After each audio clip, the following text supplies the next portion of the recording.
Perkenalkan, nama saya Rima Damayanti.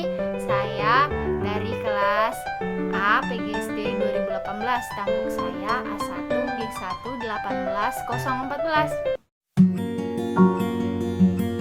Assalamualaikum warahmatullahi wabarakatuh. Halo anak-anak, apa kabar hari ini? Semoga hari ini semuanya baik, sehat, dan bersemangat untuk mengikuti pembelajaran kita hari ini.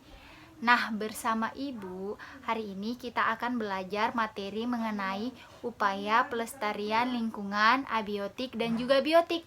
Di kelas 1 dan 2, kita sudah mempelajari tentang materi mengenai lingkungan, di mana lingkungan ini terdiri dari dua komponen, yaitu komponen abiotik dan juga komponen biotik. Komponen abiotik itu adalah komponen penyusun lingkungan yang terdiri dari benda mati. Nah, coba amati gambar di sebelah sini. Setelah diamati, coba kalian menuliskan komponen abiotik apa saja yang ada pada gambar tersebut. Selanjutnya, ini adalah gambar kedua. Setelah kalian melihatnya, kalian harus mengamati komponen abiotik apa saja yang ada pada gambar tersebut. Dan yang terakhir, nah, setelah itu kalian harus mengamati juga komponen abiotik apa saja yang ada di dalam gambar tersebut. Sekarang komponen biotik. Nah, komponen biotik adalah komponen penyusun lingkungan yang terdiri dari benda mati. Benda mati itu apa ya?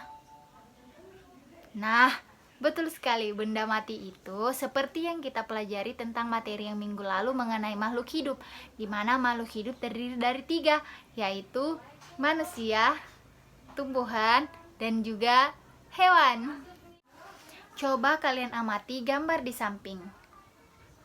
Nah, setelah diamati, kalian harus menuliskan komponen biotik apa saja yang terdapat pada gambar di sebelah. Selanjutnya, ternyata di dalam ekosistem itu terdapat suatu hal yang tidak dapat dipisahkan atau saling berkaitan satu sama lain. Ada yang tahu itu apa?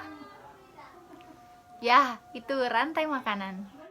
Rantai makanan adalah hubungan makan dan dimakan antar makhluk hidup.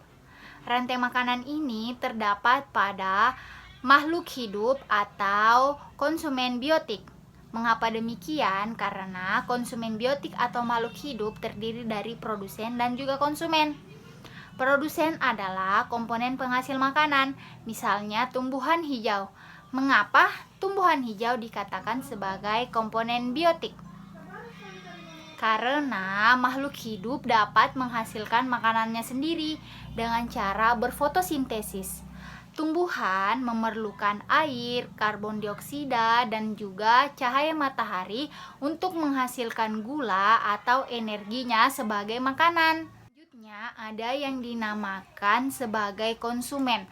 Nah, konsumen ini adalah komponen penyusun yang terdiri dari pengguna makanan. Biasanya terdiri dari hewan dan juga manusia.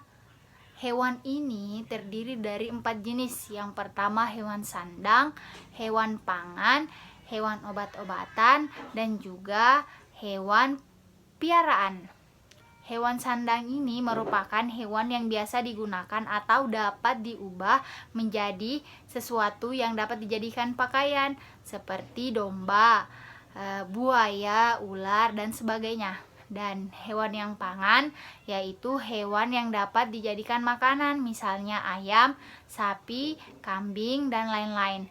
Hewan obat-obatan yaitu hewan yang biasa digunakan sebagai alat penyembuh bagi manusia, misalnya lebah dan lain-lain.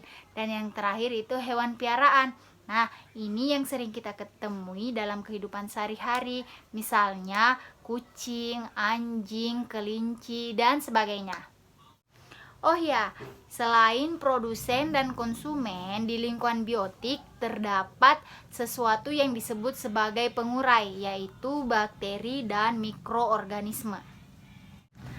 Lantas, setelah mempelajari pembelajaran kita hari ini, Ibu ingin bertanya mengenai apakah akan terjadi suatu kesenjangan apabila salah satu dari pengguna rantai makanan ini ini, baik yang produsen ataupun konsumen itu hilang atau punah? Silahkan dituliskan jawabannya di dalam buku catatannya.